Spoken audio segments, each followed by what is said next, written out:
Andhra Jyothi పత్రికాధిపతి RK weekend comments పేరిట విష పలుకులపై పెద్ద ఎత్తున దుమారం రేగుతోంది. ఇదే విషయంపై వైఎస్ఆర్ కాంగ్రెస్ పార్టీ పెద్ద ఎత్తున ఒక నిరసన, ఒక శాంతియుత విధానంలో ఒక ప్రొటెస్ట్ అనేది నిర్వహించింది. సో ఈ క్రమంలో ఈ వివరాలపై మనతో మాట్లాడేందుకు జాయిన్ అవుతున్నారు విజయవాడ నుంచి ప్రముఖ వైఎస్ఆర్సీపీ కాంగ్రెస్ నాయకురాలు పొన్నిశీల గారు. నమస్తే మేడం. నమస్తే సార్. మేడం, ఈ వీకెండ్ కామెంట్స్ పేరిట ఆర్కే విష పలుకులు అందరిపై వదిలారు. సో దీనిపై పెద్ద ఎత్తున దుమారం రేగుతోంది. అంటే ఇలాంటి అంశాలపై ఎంత చర్చించుకున్నా ఇంకా దీనిపై చర్చ అవసరం అనిపించే వ్యాఖ్యలుగా అవి మారుతున్నాయి. సో ఏమంటారు మీరు? ఎంతో మంది పెద్దలు సైతం ఈ రోజున రాధాకృష్ణని దుమ్మెత్తి పోస్తున్నారు సార్. జర్నలిజం ముసుగులో బ్రోకరిజం చేస్తున్నాడు, ఇది ఎంత తప్పుతో కూడినటువంటి మాట తీరు అని చెప్పని ప్రతి ఒక్కళ్ళు కూడా మాట్లాడటం జరుగుతూ ఉంది. మనిషి జన్మెత్తిన తర్వాత మనకి పర్సనల్లీ కొంతమంది అంటే మనకి ఇష్టం ఉండుండొచ్చు, కొంతమందిని భుజాన వేసుకోవాల్సిన పరిస్థితి ఉండుండొచ్చు, ఏదైనా కావచ్చు. కానీ దేనికైనా ఒక పరిధి, హద్దులు, ఎథిక్స్ ఇలాంటివన్నీ ఉంటేనే జర్నలిజం సార్. అది అది వదిలేస్తే దాన్ని జర్నలిజం అనరు, 100% బ్రోకరిజం అనే అంటారు. ఆ బ్రోకరిజంకి మారు పేరుగా ఒక పొలిటికల్ ప్రాస్టిట్యూట్ ఈ రాష్ట్రంలో ఎవడైనా ఉన్నాడు అంటే మీడియా పరంగా అది కేవలం రాధాకృష్ణ మాత్రమే. ఎంత ధైర్యం ఉంటే, ఎంత ఒళ్ళు బలిసిన అహంకారం, మరి మితిమీరిపోయినటువంటి మతం తలకెక్కితే ఇలాంటి మాటలు మాట్లాడతాడు సార్. నాకు అర్థం కావట్లే. ఈరోజు మీరు చూడొచ్చు, నిన్న మేము ఏదైతే మరి మా నాయకుడి మీద మాట పడటం కాదు, మా నేతల భార్యల్ని కూడా తప్పుడుతనంగా వాగిన వీడి వాగుడికి చెంపదెబ్బగా మరి నిన్న రాష్ట్ర వ్యాప్తంగా నిరసనలు తెలియచేయటం కావచ్చు, అలాగే ప్రెస్ మీట్లు కావచ్చు, స్టేట్మెంట్స్ కావచ్చు, హోరెత్తిపోయింది నిన్న ఆంధ్ర రాష్ట్రం అంతా కూడా. మరి ఈ రోజున మా నాయకుడు మమ్మల్ని సపోర్ట్ చేస్తూ మీకు నేను అండగా ఉన్నాను, ఖచ్చితంగా రాధాకృష్ణ నా కార్యకర్తల శ్రీమతుల జోలికొచ్చావు, నీకు ఆడవాళ్ళంటే అంత చులకనగా కనిపిస్తా ఉన్నారా, రాజకీయంలా చెయ్యాలి, అసలు నువ్వెవడివి అసలు మా పార్టీ కార్యకర్తల ఆడవాళ్ళని మాట్లాడడానికి, మా కార్యకర్తల భార్యల్ని మాట్లాడడానికి, నీకు మా గవర్నమెంట్ రావటంతోనే నిన్ను ఏ రకంగా తిప్పిస్తానో, ఇప్పుడు మీ చంద్రబాబు నాయుడు రెడ్ బుక్ రాజ్యాంగం పేరిట ఎప్పుడెప్పుడో ఎక్కడెక్కడో పెట్టినటువంటి స్టేట్మెంట్లు అవన్నీ కూడా బయటకు తీసుకొచ్చి సోషల్ మీడియా పరంగా మన వాళ్ళని ఏ రకంగా ట్రీట్ చేస్తున్నాడో, ఏ రకంగా చెందుతున్నాడో అంతకు రెట్టింపు తిప్పిన స్టేషన్ తిప్పకుండా నీ సంగతి ఏంటో చూస్తానని ఈరోజు మాత్రం ఒక మాస్ వార్నింగ్ అనేది మాత్రం జగన్మోహన్ రెడ్డి గారు రాధాకృష్ణకైతే ఇవ్వడం జరిగింది. వాడికి ఎంత బలుపు సార్, అసలు ఎంత కులగజ్జి, ఎంత అహంకారం. కాకపోతే నిజంగా నేను తప్పు చేశాను కానీ సారీ చెప్పను అని మాట్లాడుతున్నాడంటే అసలు ఏమనుకోవాలి సార్ వాడు? అసలు నిజంగా అసలు వాడు మనిషి జన్మేనా? అసలు తల్లి కడుపును పుట్టాడా, లేకపోతే ఏ చెట్టుకో పుట్టకో పుట్టిన దరిద్రపు వెధవ వీడేమన్నా? అసలు వీడిని ఏమన్నా కూడా మరి భగవంతుడు కూడా అమ్మ మీరేమన్నా పర్లేదు, వాడిని ఎంత తిట్టినా పర్లేదు అన్నట్టు సపోర్ట్ చేస్తాడేమో అనిపిస్తా ఉంది. ఖచ్చితంగా చెప్తా ఉన్నాను సార్. మనం సమాజంలో, సభ్య సమాజంలో ఆడవాళ్ళు ఇప్పుడు తనకి ఫ్యామిలీ లేరా సార్? ఆ ఫ్యామిలీకి ఓ పద్ధతి ఉందని నేను లక్ష్మీపార్వతి గారు చెప్తా ఉన్నారు. నీకు గుండె నిండా ధైర్యం ఉంటే సిగ్గులేని వెధవా, నువ్వు నీ పెళ్ళాం గురించి నీ పిల్లల గురించి కూడా రాయి, అప్పుడు నువ్వు నిజమైన జర్నలిస్ట్ అని నమ్ముతాను అని చెప్పని మాట్లాడారు. అంటే ఒక ప్రతిపక్ష నేత మీద అక్కసుని వెళ్ళబోసుకోవటానికి అసలు ఇంత దారుణంగా దిగజారిపోతారా అనేది మాత్రం ఈ రోజున ఆంధ్ర రాష్ట్రంలో ప్రతి ఒక్కళ్ళు ఆలోచిస్తా ఉన్నారు సార్. జగన్మోహన్ రెడ్డి గారు అసలు ఏం చెప్పారు? మావిగన్ అనేటటువంటి ఒక మాట నిజంగా ఒక తూటాలాగా ప్రజల్లోకి వెళ్ళింది. ఇప్పుడు వాళ్ళ ప్రాబ్లం ఏంటంటే సార్, నేను ఒక్క నిమిషంలో మీకు క్లియర్ గా చెప్తాను.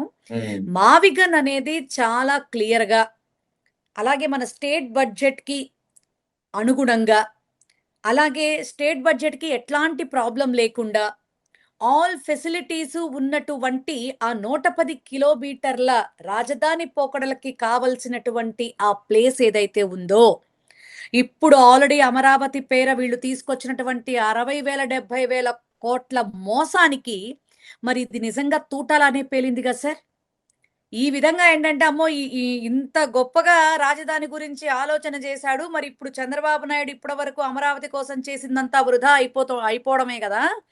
మా నాయకుడు చెప్పాడు. దోచుకుందాం, దాచుకుందాం, తినుకుందాం, పంచుకుందాం అనేటటువంటి వ్యవహారం ఎక్కడ నాశనం అయిపోతుందో అన్నటువంటి ఇదితో మరి చంద్రబాబు నాయుడు ఇతను కలిసి చేస్తున్నటువంటి ఇంత దరిద్రపు మీడియా వ్యభిచారాన్ని నిజంగా 100% ఖండించాలి అనేది మాత్రం ఈ రోజున రాష్ట్ర మహిళలంతలో కూడా మరి గగ్గోలు పెడతా ఉన్నారు. సార్ రాజకీయంలా చేయాలి. రాజకీయానికి ఒక డిగ్నిటీ అనేది ఉండాలి సార్. అసలు ఆ డిగ్నిటీ ఆఫ్ మేనర్స్ అనేది పక్కకి తీసేసి రాజకీయాన్ని ఎంత దారుణమైనటువంటి పరిస్థితుల్లోకి ట్రాన్స్ఫార్మ్ చేసేసి అసలు ఈ తరము నిజంగా పొలిటికల్ పార్టీస్ ఇంత దారుణంగా ఉంటాయా? హత్య రాజకీయాలు, మహిళలపై దాడులు, మరి ఇక మీడియా చూస్తే ఈ రకంగా అసలు ఒక్క చోట కూడా విలువ అన్న పదానికి ఎక్కడైనా అర్థం కనపడతా ఉందా అని ఈరోజు ప్రతి ఒక్క మేధా సంపత్తి వర్గం కూడా ఆలోచిస్తున్నటువంటి పరిస్థితి. అయితే ఇక్కడ ఈ నిన్న ఆంధ్రజ్యోతి ప్రధాన కార్యాలయం హైదరాబాద్ లో కార్యాలయం ముందు వైఎస్ఆర్సీపీ శ్రేణులు నాయకులు అంబటి రాంబాబు, జోగి రమేష్ వీళ్ళంతా పెద్ద ఎత్తున హాజరయ్యి ఒక పూర్తిగా పీస్ఫుల్ గా ఒక ప్రొటెస్ట్ ప్లకార్డులు ప్రదర్శించారు, నినాదాలు ఇచ్చారు, అంతవరకు సాగింది. కానీ ఇది ఒక దాడిగా ఆంధ్రజ్యోతి పత్రిక కార్యాలయంపై దాడి జరిగింది, ఆంధ్రజ్యోతి కార్యాలయాన్ని ధ్వంసం చేశారు, ఇది ప్రజాస్వామ్యానికి ఒక గొడ్డలి పెట్టు, ఇలా రకరకాలుగా వాదనలు, రకరకాలుగా స్టేట్మెంట్లు ఇస్తున్నారు కూటమి నేతలే కాకుండా జర్నలిస్టు సంఘాలు కూడా. గురువింద గింజ సామెత గుర్తొస్తా ఉంది సార్. దయ్యాలు వేదాలు వల్లించడం అంటే ఇదే మరి. ఇదే టీడీపీ మహాజన శ్రేణి మరి సాక్షి మీడియా మీద విధ్వంసం సృష్టించినప్పుడు, డెక్కన్ క్రానికల్ మీద విధ్వంసం సృష్టించినప్పుడు ఏం చేస్తున్నారండి ఈ సీఎం గారు, ఈ డిప్యూటీ సీఎం గారు, హోమ్ మినిస్టర్ గారు, ఈ RRR ఆయన ఎంటర్టైన్మెంట్ ఐటమ్ అయిపోయాడు ఈ మధ్య. ఉపసభాపతి అయ్యుండి విలువలు పోగొట్టుకొని ఆయన ఒక పొలిటికల్ ఎంటర్టైన్మెంట్ ఐటమ్ అయ్యాడు ఆయన. ఏం చెప్పాలి సార్? మనం చేస్తేనేమో మంచా, ఎదుటివాడు చేస్తే అది మంచైనా తప్పేనా? అసలు మీ ఆఫీస్ దగ్గరకు వచ్చి ప్లకార్డులు పట్టుకొని రాజ్యాంగబద్ధంగా వాళ్ళు నిరసన తెలియజేశారు. ఎవరి భార్యల్ని పట్టుకుని ఏం మాట్లాడతావు రాధాకృష్ణ? చెప్పు తెగేదాకా తంతం. నడి రోడ్లో నువ్వెక్కడన్నా కనపడితే మాత్రం చెప్పు తెగేదాకా తంతాం అనమాట. నీకెంత ఒళ్ళు బలిస్తే నీకు నేను చేసింది తప్పే గాని సారీ చెప్పను అని మదవెక్కిన మాటలు మాట్లాడుతున్నావు నువ్వు. నిన్నేం చేస్తే పాపం వస్తుంది అసలు? అసలు మీ వాళ్ళు చేసినటువంటి అరాచకాలు, మీ నాయకుడు డైరెక్షన్లో చేసినటువంటి ఆ పార్టీ నేతల అరాచకాలు, అక్రమాలతో పోలిస్తే మా వాళ్ళని నువ్వు అంటానికి కూడా నువ్వు సరిపోవు. వాళ్ళు చాలా రాజ్యాంగబద్ధంగా ప్లకార్డులు పట్టుకుని నువ్వు బయటికి రా, నీకు మేము సమాధానం చెప్తామని మాట్లాడితే వణికిపోయి దాక్కున్న పిల్లివి నువ్వు మళ్ళీ మాట్లాడతావు వారాంతపు కొత్త పలుకులంట. నీ పెండాకుడు పలుకులు, నీ దరిద్రపు పలుకులు. జగన్మోహన్ రెడ్డి గారంటే అసలు ఇంత అక్కసు వెళ్ళబోసుకుంటున్నావేంటి? ఆ అక్కస్తోనే చచ్చిపోతావేమో చూడు. నాకు అర్థం కావట్లా. నీ దరిద్రపు మొహం నువ్వు. ఆంధ్ర రాష్ట్ర మహిళలందరూ ఈ రోజున కాండ్రించి ఉమ్మేస్తున్నారు నిన్ను. అసలు నీదొక మనిషి జన్మని కూడా ఎవరు ఎస్టిమేట్ చేసుకోవట్లేదు సార్. అసలు ఈ జర్నలిజంలో ఇంత దారుణమైనటువంటి వ్యక్తుల్ని అసలు మిగిలిన జర్నలిస్టులు అందరూ ఎందుకు ఊరుకుంటున్నారు సార్? నాకు అర్థం కావట్లేదు. ఒకడి వల్ల ఎంతమందికి అది అవమానకరంగా మారుతోంది. ఈ రోజున ఎంతమంది రాజకీయ విశ్లేషకులు ఎంతమంది తల నెత్తి నోరు కొట్టేసుకుంటున్నారు. అసలు ఇంత దారుణంగా తయారైంది ఏంటి? ఒక మీడియా ఛానల్కి ప్రతినిధి అయ్యుండి తన మనోగతాన్ని ఈ రకంగా బయటికి వేయటం ఏంటి అని చెప్పని ఇది సరైనటువంటి విధానమేనా సార్? సభ్య సమాజంలో మనం బ్రతుకుతున్నామా, లేకపోతే అరణ్యంలో బ్రతుకుతున్నామా మనం? పరాయి వాళ్ళ ఆడవాళ్ళంటే ఇంత చులకన. ఆనాడు మరి అసెంబ్లీలో ఏమీ మాట్లాడకపోయినా కూడా మా నేతలు మాట్లాడేశారు అని డిజైన్ చేసేసి రాష్ట్రం అంతా ఆత్మగౌరవ సభలు పెట్టేశాడు మహాప్రభు చంద్రబాబు నాయుడు గారు. ఉమ్. మీడియా ముందుకొచ్చేసి ఈ అని ఏడ్చాడు. మరి ఈ రోజున మీ భార్య భువనేశ్వరి గారు మాత్రమే మాతృమూర్తి, స్త్రీమూర్తి కాదు కదా, అందరూ అలాంటి వాళ్లే కదా. ఆ రోజున నువ్వంత చేశావు. ఈ రోజున వైఎస్ఆర్ కాంగ్రెస్ పార్టీ నేతల భార్యలు మిమ్మల్ని ఏం చేశారు? వాళ్ళేమన్నా రోడ్ల మీదకి వచ్చి మీ గురించి మా నేత భార్య గాని, మా నాయకుడు జగన్మోహన్ రెడ్డి గారి భార్య భారతమ్మ గారు గాని, మిగిలిన మా నేతల మిసెస్లు గాని, వైఎస్ఆర్సీపీ మహిళంగా మేం గాని నీ జోలి రావాల్సిన అవసరం మాకేంటి? నువ్వు అసలు శిఖండి లాంటోడివి. అసలు నిన్ను అడ్డం పెట్టుకుని రాజకీయం చేస్తున్నాడు చంద్రబాబు నాయుడు, శిఖండి రాజకీయం. ఈ రాష్ట్రంలో దౌర్భాగ్య పరిస్థితుల్లో జర్నలిజాన్ని భ్రష్టు పట్టించేస్తూ పొలిటికల్ ప్రాస్టిట్యూషన్ చేస్తున్నటువంటి దరిద్రపు ఛానల్స్ ఏవైనా ఉన్నాయంటే ఏబిఎన్, TV5, మహా న్యూస్, ఈటీవీ గుడ్డిలో మెల్ల. దానికి లాస్ట్ పొజిషన్ ఇవ్వచ్చు, కానీ ఈ మూడిట్లో ఫస్ట్ పొజిషన్ మాత్రం ఏబిఎన్ఏ. ఈ రాధాకృష్ణ ఒక వెధవ సుంట అనుకుంటే ఈయన గారికి తగ్గట్టే మరి ఆ వాయిస్ ఓవర్ ఇచ్చినటువంటి అమ్మాయి, ఆ అమ్మాయి గురించి నేను మధురవాణియో ఏదో పేరంట సార్, ఆ అమ్మాయిది గాడిద గాండ్రు పెట్టినట్టు గాండ్రు పెడుతోంది. వైఎస్ జగన్మోహన్ రెడ్డి అనుకుంటుంది, ఏదో బొడ్డు కోసి పేరు పెట్టినట్టు. మా నాయకుడు ఏది చెబితే అది మేం వింటాం కదమ్మా. డబ్బులు మీ సమక్షంలో చెప్తా ఉన్నాను సార్. డబ్బులిచ్చి పాపం నిన్ను పోషిస్తున్నాడు కదా, ఉద్యోగం చేస్తున్నావు కదా ఆయన దగ్గర. అందుకని సాటి మహిళలను అంటున్నాం, మనకి ఫ్యామిలీ ఉంది. అసలు నా బతుకు ఆడ బతుకు. నేను ఒక మహిళలు, నేను ఎదురుగుండా నేను వేరే వాళ్ళు ఎంత అపోజిషన్ వాళ్ళైనా ఆ మహిళల్ని పట్టుకుని నేను అంత నీచంగా మాట్లాడటం ఏంటి అని ఆలోచించకుండా ఆయన గారు ఏదో స్క్రిప్ట్ ఇస్తే ఇచ్చిందే తడువు గాడిద ఓండ్రు పెట్టినట్టు ఓండ్రు పెట్టింది, సిగ్గులేని జన్మ. ఇలాంటి మహిళల్ని కూడా మనం కౌంట్ చేసుకోవాల్సిన పరిస్థితి వస్తా ఉంది సార్. ఏం మాట్లాడాలో కూడా తెలియట్లా. ఇక గత కొద్ది కాలంగా వివిధ పరిణామాలు జరుగుతున్నాయి. మహిళలపై ఆకృత్యాలు కానీ దౌర్జన్యాలు జరుగుతున్నాయి.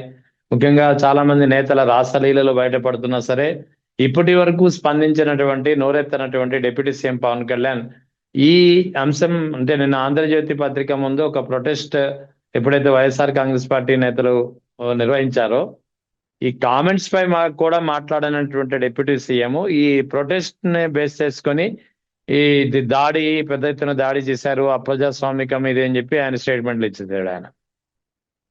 సార్ డిప్యూటీ సీఎం గారు చిలక పలుకులు నేర్చుకున్నారు సార్, చిలక పలుకులు నేర్చుకున్నారు ఆయన. ఎందుకంటే ఎక్కువ మాట్లాడితే ఏంటంటే సబ్జెక్టు డైవర్ట్ అయిపోతుంది.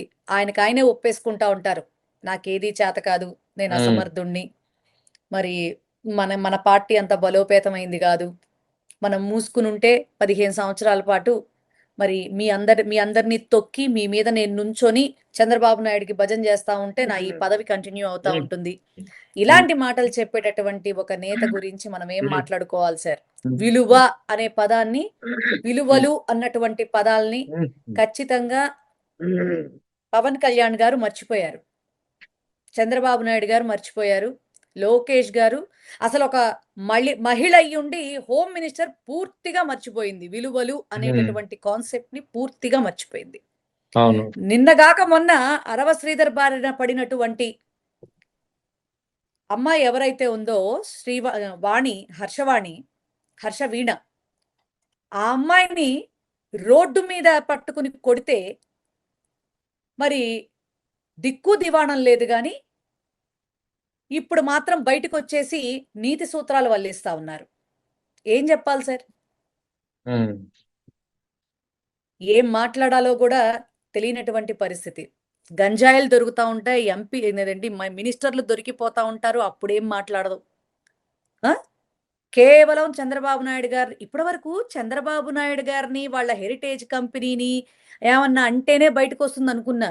ఏబిఎన్ ఉమ్, రాధాకృష్ణన్ అన్నా కూడా ఇవిడ బయటకు వచ్చేస్తుంది అనమాట. సార్ మీకు ఇంకొక మాట చెప్పనా సార్? ఉమ్, రాహువు కేతువులని ఇద్దరు ఉన్నారు సార్. ఉమ్, ఆ ఇద్దరు ఎవరెవరంటే ఒకడు రాధాకృష్ణ, ఒకడు బిఆర్ నాయుడు. వీళ్ళిద్దరి వల్ల చంద్రబాబు నాయుడు చంకనాకిపోవటం అనేది మనం అతి త్వరలో చూస్తాం ఖచ్చితంగా. ఎలాగో 29లో జగన్మోహన్ రెడ్డి గారు సింహాసనం ఎక్కడం అనేది భగవంతుడి ఆశీస్సులతో కూడినటువంటి డిజైనింగ్ ఆల్రెడీ చేసి పెట్టుంది. ఈ అరాచకాలన్నీ అంతమైపోతాయి. అప్పుడు చెప్తాం సార్ ఒక్కొక్కళ్ళ పని. చంద్రబాబు నాయుడుకి అది అర్థం కావట్లా. ఇవాళ వైఎస్ ఖచ్చితంగా జగన్ కూడా ఒక ఇచ్చినటువంటి వార్నింగ్ ఏంటండి? ఇవాళ వైఎస్ జగన్ కూడా ఇదే అంశం మీద వార్నింగ్ ఇచ్చినట్టున్నారు కదా. ఎస్ సార్, రాధాకృష్ణకి ఖచ్చితంగా అధికారంలోకి వచ్చిన తరువాత ఎప్పటెప్పటి సోషల్ మీడియాలో కొన్ని సంవత్సరాల క్రితం పోస్టులు తీసుకొచ్చి మా పిల్లల్ని ఏ రకంగా ఇబ్బంది పెట్టి, ఎన్ని స్టేషన్లు తిప్పి, ఎన్ని అన్యాయమైనటువంటి కేసులు పెట్టి, ఏ రకంగా చిత్రహింసలు పెట్టారో అంతకు పదింతలు నీకు చుక్కలు చూపిస్తానని చెప్పని ఈ రోజున వాన్ చేయటం అయితే జరిగింది. మా కార్యకర్తల ఆడపిల్లలు, భార్యలు అంటే నీకంత చులకనగా కనపడతా ఉన్నారా? ఏం వాగుతా ఉన్నావు నువ్వు అని చాలా సీరియస్ గా, చాలా క్లాస్ గా మాస్ వార్నింగ్ ఇచ్చాడు జగన్మోహన్ రెడ్డి గారు. ఇంకా తాజాగా ఈ అంశం మీదే వాసిరెడ్డి పద్మ ఇవాళ ఇందాక ఒక ఫేస్బుక్ లో ఆమె ఒక వీడియో రిలీజ్ చేసింది. ఆమె అంటుంది యాక్చువల్లీ ఈ వ్యాఖ్యలు, వీకెండ్ కామెంట్స్ ఏదైతే విషపూరితమైనటువంటి వ్యాఖ్యల్ని ఆర్కే వదిలారో, ఆయన చేసినటువంటి వ్యాఖ్యలు తప్పని ఆయన అంగీకరించారు. కానీ ఆ వ్యాఖ్యలో తప్పేముందని చెప్పి ఆ వ్యాఖ్యలో తప్పు లేదట వాసిరెడ్డి పద్మ గారికి. అందులో తప్పేముంది, జనరలైజ్ చేసినటువంటి మాటలే కదా. మరి గతంలో మీరు చంద్రబాబు నాయుడు భార్యను పట్టుకొని అన్నప్పుడు మీకు అప్పుడు లేని పౌరుషం ఇప్పుడు ఎందుకు పౌరుషం పొడుచుకొస్తుంది? ఆయన జనరలైజ్ చేసి మాట్లాడిన మాటలే తప్ప ఎవరిని ప్రత్యేకించి చెప్పలేదు కదా అని వాసిరెడ్డి పద్మ ఒక వీడియో రిలీజ్ చేశారు ఆమె. అవునా? మరి మావిగన్ కూడా అసలు ఆంధ్ర రాష్ట్ర పరిస్థితిని బట్టి జనరలైజ్ చేసి ఈ రకంగా చేస్తే బాగుంటుంది, నా సలహా మీరు తీసుకుంటారో తీసుకో తర్వాత విషయం, ఇది వాస్తవ పరిస్థితులు అని జనరలైజ్ చెప్పినందుకే కదా చంద్రబాబు నాయుడు కింద మీద పడి రాధాకృష్ణతో మంతనాలు జరిపి ఇంత నీచంగా ఆడవాళ్ళని మాట్లాడితే, అమ్మా వాసిరెడ్డి పద్మ గారు నిజంగా మీరు మహాతల్లని ఈరోజు నిరూపించుకున్నారమ్మా. మరి కొంతకాలం, ఎందుకంటే ఎన్నో ఏళ్ల పాటు మీతో నడిచినటువంటి ఒక తోటి స్త్రీగా ఇప్పటి వరకు కూడా మీరు జగన్మోహన్ రెడ్డి గారిని ఎప్పుడు ఏం మాట్లాడినా కూడా మరి నేను మిమ్మల్ని మాట్లాడటం అయితే జరగలేదు. దిస్ ఈస్ టూ మచ్ అండి. ఇక్కడతో మీరు ఆగాలి ఖచ్చితంగా. ఇంతకు మించి మీరు మాట్లాడటం మొదలు పెడితే మాత్రం చాలా ఇబ్బంది పాలయ్యేటటువంటి పరిస్థితులు అయితే మాత్రం మీరు వైఎస్ఆర్సీపీ నుంచి మీరు చూసుకుంటారు, మీరు ఎదుర్కొంటారు కూడా. కొంచెమన్నా ఉండాలి తల్లి. అసలు ఆనాడు అసెంబ్లీలో అట్లాంటి వ్యాఖ్యలేవి బయటికి రాకపోయినా వాటికి అలాంటి కలర్ క్రియేట్ చేసి మరీ చంద్రబాబు నాయుడు చేసింది. ఈ రోజు రాధాకృష్ణ అనేటటువంటి ఒక వెధవ, వాడి మనోగతం అంటూ వైఎస్ఆర్సీపీకి సంబంధించిన 1,30,00,000 మంది ఉన్నారమ్మా జగన్మోహన్ రెడ్డి గారి కోసం ప్రాణం పెట్టడానికి. అందులో ఎంతమంది మహిళా కార్యకర్తలు ఉన్నారు, ఎంతమంది మహిళా నేతలు ఉన్నారు, ఎంతమంది మరి జెంట్స్ కార్యకర్తలు నేతలు ఉన్నారు, వాళ్ళ భార్యలు ఎంతమంది ఉన్నారు, వాళ్ళందరినీ పట్టుకుని ఇంత అవమానకరంగా ఏంటమ్మా జనరలైజ్ చేసి చెప్పేది? వాడు గౌరవంగా మాట్లాడాలని అనుకుంటున్నాడు. వాడు చెల్లెల్ని, అదేంటి భార్యల్ని చెల్లెళ్ళు అనుకోండి అనగానే, మీ భార్యలు కాదు అనగానే చెల్లెళ్ళు అనుకొని మరి భర్తలు వీళ్ళని తీసుకెళ్ళి ఇంకోళ్ళకి అప్పగిస్తారా? అసలు అదేం మాటమ్మా? ఏం మాట తల్లి? నీకు ఆడబిడ్డ ఉంది కదా, మనం ఆడవాళ్ళమే కదా, మనకి కుటుంబాలు ఉన్నాయి కదా తల్లి. మనల్ని ఎవడైనా ఆ మాట వింటే మనం ఊరుకుంటామా?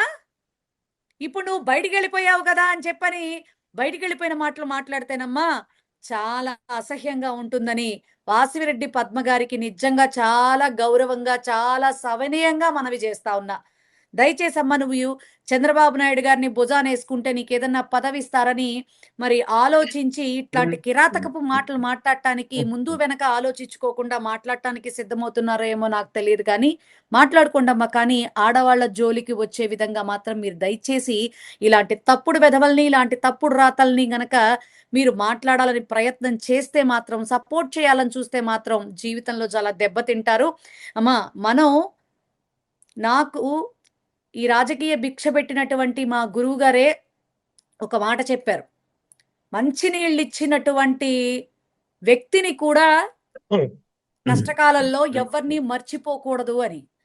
కానీ జగన్మోహన్ రెడ్డి గారి వల్ల నువ్వెంత పేరు సంపాదించుకున్నావో, నువ్వు పని చేయలేదని మేము మాట్లాడట్లా, కానీ అంతగా నువ్వు ఎంత 5 ఏళ్ళు కూడా మీరు ఉమెన్ కమిషన్ చైర్పర్సన్గా మీరు పొందిన గౌరవం కానీ, అన్ని రకాల ఫెసిలిటీస్ మీరు అనుభవించింది కానీ గుర్తు పెట్టుకుని, కోర్స్ మీరు ఏదన్నా అడుగుంటే అది ఆయన పరిస్థితులను బట్టి చేసి ఉండొచ్చు, చేయలేకపోవచ్చు తల్లి. కానీ బయటికి వెళ్ళిపోతే వెళ్ళిపోయినట్టుగా ఉండాలి, కానీ ఇంత నీచంగా బిహేవ్ చేస్తే రేపొద్దున భగవంతుడికి మనం సమాధానం చెప్పుకోవాలమ్మా, అది గుర్తుపెట్టుకోండి. ఇక మావిగన్ పై సామాన్య ప్రజలు ఏమనుకుంటున్నారు మేడం? మీరు అబ్జర్వ్ చేశారా దానికి సంబంధించినటువంటి అంశం? సార్, మొదటి రోజు జగన్ గారు ఏదో తమాషాగా మాట్లాడారు అనుకొని ప్రతి ఒక్కళ్ళు కూడా మరి ఈ చంద్రబాబు నాయుడు, ఏబిఎన్ రాధాకృష్ణ చేసినటువంటి ఓవర్ యాక్షన్ కి ప్రజలేదో మరి జగన్మోహన్ రెడ్డి గారు ఏదో ఇలాగా వ్యంగ్యంగా మాట్లాడుతున్నారు అనుకున్నారు, కానీ ప్రతి ఒక్కళ్ళు థింక్ అబౌట్ ఇట్ సార్. ప్రతి ఒక్కళ్ళు ఆలోచిస్తా ఉన్నారు. నిజమే కదా, జగన్మోహన్ రెడ్డి గారు ఎంత ఆలోచన చేశాడు. ఇప్పుడు మావిగన్ అంటే ఇప్పుడు విజయవాడ, మచిలీపట్నం, గుంటూరు, ఎంత చక్కగా మచిలీపట్నంని పోర్ట్ కనెక్టివిటీ చూపించాడు. మరి Vijayawada rail connectivity plus air connectivity, వీటన్నిటిని గుంటూరు వీటన్నిటిని లింకప్ చేసుకుంటూ మరి రోడ్డు కనెక్టివిటీస్, ఇవన్నీ కాకుండా అక్కడ సముద్ర తీరము ప్లస్ ఇక్కడ నదీ జలాలు, కృష్ణా నదీ జలాలు ఉన్నటువంటి ఇంత అద్భుతమైనటువంటి ఆలోచన విధానం. ఇప్పుడు వీటన్నిటి పైగా అల్టిమేట్లీ 35 లక్షల మంది జనాభా. రాజధాని పోకడలకి కొంత నామ్స్ అనేవి ఉంటాయి కదా సార్, ఇంతమంది జనాభా ఉండాలి, ఇన్ని కట్టడాలు కట్టాలి, ఇన్ని వేల కోట్ల డబ్బు ఖర్చు అవుతుంది, మరి పోర్టు ఫెసిలిటీ లేకపోతే పోర్టు ఫెసిలిటీ క్రియేట్ చేసుకోవాలి, మరి రోడ్డు కనెక్టివిటీస్ క్రియేట్ చేసుకోవాలి, ఇండస్ట్రీస్ రావాలంటే అన్ని మార్గాలు పర్ఫెక్ట్గా ఉండాలి, అలాగే at the same time government incentives ఇవ్వడానికి దాని దగ్గర సత్తా ఉండాలి. ఇలా ఎకనామిక్ యాక్టివిటీ ఉంటుంది, ఒక ఎకనామిక్ యాక్టివిటీ సార్. ఇప్పుడు ఇండస్ట్రీ, ఇప్పుడు మచిలీపట్నం ఇప్పుడు ఆయన కూడా ప్లాన్ బిగా ఆయన చెప్పటం జరిగింది. ఇప్పుడు విజయవాడ వాళ్ళు ఇప్పుడు అమరావతి అంటున్నాడు సార్. విజయవాడలో ఉన్నటువంటి కొంత సామాజిక వర్గం కూడా అమరావతిని వ్యతిరేకిస్తున్నారు అని మాట్లాడారు కాబట్టే విజయవాడలో సీట్లు కూడా పోయినాయని కొంతమంది మాట్లాడుతూ ఉంటారు కదా, ఒక సామాజిక వర్గం మాట్లాడుతూ ఉంటుంది కదా సార్. మరి ఈ రోజున విజయవాడని కూడా కలుపుతూ మరి జగన్మోహన్ రెడ్డి గారు అద్భుతంగా మాట్లాడారు. మరి ఆలోచన చంద్రబాబు నాయుడు గారికి ఎందుకు రాలా? ఆ అమరావతి ఏదో దీనికే పెట్టుకోండి, మా జగన్మోహన్ రెడ్డి గారు మావిగన్ అన్నారు, నువ్వు అమరావతి అని పెట్టుకో. మా జగన్మోహన్ రెడ్డి గారు ఆ 29 గ్రామాలే నువ్వు పట్టుకొని కూర్చుంటే నువ్వు ఏ నాటికి కడతావు, ఎన్ని వేల కోట్లు డబ్బులు ఖర్చు పెడతావు, అసలు అక్కడ మనుషుల్ని ఎక్కడ తీసుకొచ్చి అక్కడ ఇన్స్టాల్ చేస్తావు? పోనీ బిల్డింగులు అంటే ఇప్పుడు ఒక 30 ఏళ్లకో 40 ఏళ్లకో చేస్తారు అనుకుందాం సార్. మనుషుల్ని ఎక్కడి నుంచి తీసుకొస్తారు సార్? ఫెసిలిటీస్ లేకుండా, ఒక రోడ్డు లేదు, ఒక వాటర్ ఫెసిలిటీ లేదు, ఒక యూజీడీ కనెక్టివిటీ లేదు, ఏమీ లేకుండా అంటే వీళ్ళు నాకేంటి సార్, ఒక 4 బోర్డులు, ఇప్పుడు మనం ధర్నా చేసేటప్పుడు ప్లకార్డ్స్ పట్టుకుంటాం చూడండి సార్, ఆ టైప్ లో ఈ 29 గ్రామాలని డివైడ్ చేసుకొని 4 ఏళ్ళు 28 కదా, 7 గ్రామాలకి ఒక్కొక్క పెద్ద ఫ్లెక్సీ ఒకటి ఏర్పాటు చేశాడేమో. ఇది పోర్ట్ కనెక్టివిటీ, ఇది రోడ్డు కనెక్టివిటీ, ఇది ఎయిర్పోర్ట్ కనెక్టివిటీ, ఇది ట్రైన్ కనెక్టివిటీ, అన్ని కనెక్టివిటీస్ వచ్చేసాయి, ఇండస్ట్రీస్ వచ్చేయండి. మరి మొన్న అదానీ డేటా సెంటర్ ఉంది కదా సార్, వీళ్ళు గూగుల్ అని కన్వర్ట్ చేసుకుని మాట్లాడుకుని డప్పు కొట్టుకున్నారు. మరి వాళ్ళు వైజాగ్ లోనే పెడతాం, ఇక్కడ పెట్టం అని ఎందుకన్నారు? నిర్మలా సీతారామను మరి వచ్చినటువంటి బ్యాంకులు, కొత్త బ్యాంక్స్ ఓపెనింగ్స్ జరగడానికి వచ్చినప్పుడు చంద్రబాబు నాయుడు ఏదో గొప్పలు చెప్తా ఉంటే అదే స్టేజీ మీద గాలి తీసేసింది. బ్యాంకర్స్ తగు జాగ్రత్త, అమరావతికి రాజధానికి మీకు సంబంధం లేదు, దాని మీద మీరు అప్పులు ఇవ్వాలి అనుకుంటే మాత్రం ఆలోచన చేసుకుని ఇవ్వండి, లేకపోతే మీ బ్యాంకులు మూతపడేటటువంటి పరిస్థితులు వస్తాయని గాలి తీసేసి మరీ వెళ్ళింది. ఏంటి సార్ ఈయన చెప్పేది? నాకు అర్థం కాదు. అసలు ఇప్పటి వరకు కూడా వీళ్ళు చేసిన పనుల వల్ల రైతులు ఎంత ఇబ్బంది పడుతున్నారు సార్. ముందు రైతులకి మంచి చేయమని చెప్పండి. ఇప్పటి వరకు 70,000 కోట్లు తీసుకొచ్చాడు కదా రాజధానిని అమరావతి అని బూచిగా చూపించి.